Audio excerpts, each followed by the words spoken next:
The godly Splitgate assault rifle is OP, and this PS4 gameplay review guide is going to show exactly how. Ladies and gents, my name is Xander, aka Diaside, and in this video it's all about this gorgeous and oh so spectacular assault rifle in Splitgate. And might I add that this thing is just an absolute powerhouse, and one of the best things about it is that you almost spawn with it in every single game mode, or at the very least can easily pick it up.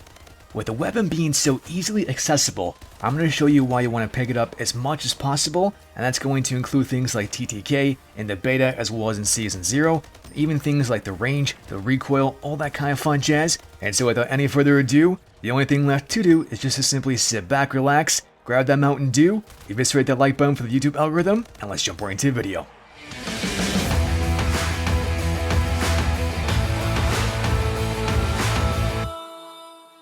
So one of the very first things I'd like to do is I'd like to go over the weapon's TTK stats. And so if you weren't already familiar with this, the weapon only needs 8 body shots and body shots alone to then get a body shot TTK at 0.7 seconds. Not too shabby if I would say so myself, but it gets even better, because if you happen to land 6 critical headshots, its optimal TTK goes down to 0.5 seconds. I know this is mind-boggling and crazy in so many ways, because half a second flat is faster than Sonic the Hedgehog can pick up 100 rings. And seeing this game footage, I'm sure that you've already realized that by now, this thing's then doing 18 for a crit and 13 for a body in close range proximity. And now I know that we covered a lot of things in a very short amount of time, so here's all the weapons TTK stats right there on screen. As you inspect this, there's 2 things that I want to note. Number 1, the frames per bullet miss dictates that if you happen to miss even 1 bullet, this thing's TTK is then going to go up by 0.1 seconds per bullet missed.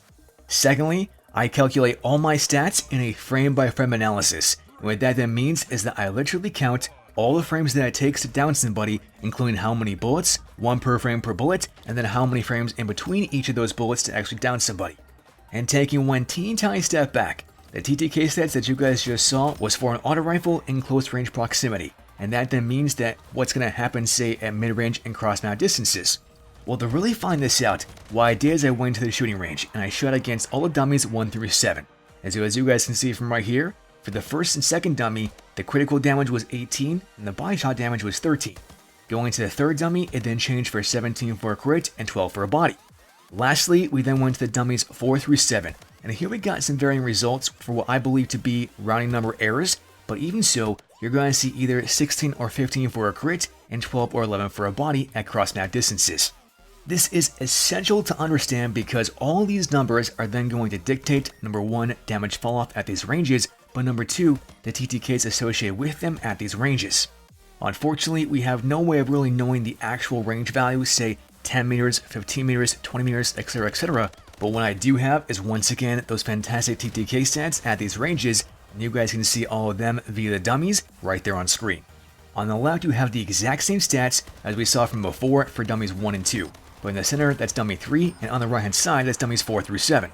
As you inspect all this data, the key takeaways from this is that for dummies 1 through 3, the TTK is going to be the exact same as 0.5 seconds for the optimal TTK, but the body shot TTK does go down from 0.7 to 0.8. And looking at the dummies 4 through 7, aka the cross-knot distances, you're then going to decrease the optimal TTK by 0.1 seconds to 0.6 seconds, and the body shot TTK then becomes anywhere between 0.8 and 0.9 seconds. Once again, I want to reiterate this. If you happen to miss even 1 bullet, the frames per bullet miss is going to be 0.1 seconds, and that then means that you're then going to increase this weapon's TTKs by 0.1 seconds for every single bullet missed. Essentially that means land your shots. And the next thing that's actually going to help you understand how to land more shots is by looking at the weapon's recoil patterns, and we can see those right there on screen. The first couple of recoil patterns is me just simply hip firing, and when I hip fire, the weapon's vertical recoil is just that, vertical and almost nothing else. However, as soon as we aim down sights, the first time is going directly to the left, but then when we do it the next 2 times, once again aiming down sights, you're going to see that's almost vertical just the same. Essentially what this means is that when you hip fire, this thing is going to be pretty much vertical and vertical alone, even if you're on the PS4, the PS5, or rather console in general, because remember, this is all PS4 game footage. Aiming down sights, that's where things get a little bit more interesting, as sometimes it's going to be more vertical and sometimes it's not. It's really just going to depend upon how the weapon's going to function in that instance, and for the most part, it's going to be vertical, but don't be surprised if you have to actually control it going a little bit left or right for one circumstance or the next. Now the other tip that I got for you in terms of how to use the weapon is actually something very important here, and that's the reload mechanic. Many times you're going to find that in this game, every split second counts, and so if you can have a faster reload speed, why wouldn't you? You want that, I want that, we all want that. Of course we would. So to really show this and prove my point, you can actually increase the weapon's reload speed by simply having at least one bullet left in the magazine when you reload. As you guys can see from right here, I'm firing the entire magazine not just once but twice, and on both those first 2 times that I'm doing so, I had to literally cock back the pin inside the auto rifle to have it complete the reload cycle if there's no more bullets left in the magazine.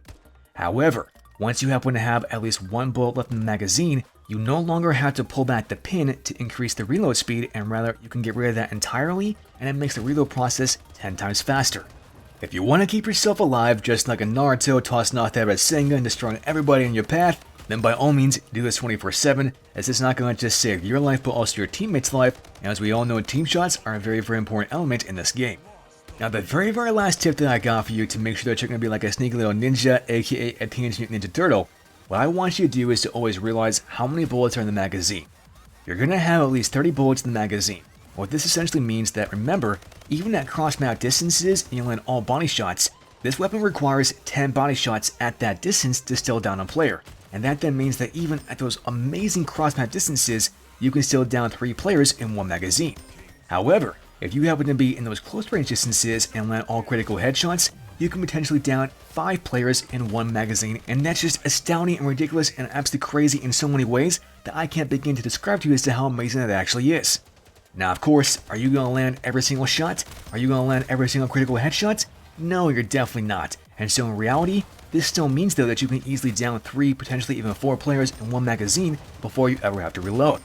When you find yourself in those hyper-aggressive playstyle engagements, it's always essential to know this, because that then means that you can potentially get 2, possibly even 3 players down and then reload very quickly, because remember, you need that one bullet in the magazine to increase that reload speed even more so, then allowing you to get to that next position, aka the map control, controlling the spawns and absolutely decimating, eradicating, and obliterating every single player in your path, just like Sly for the Sky Dragon saying adios, ciao, bye-bye.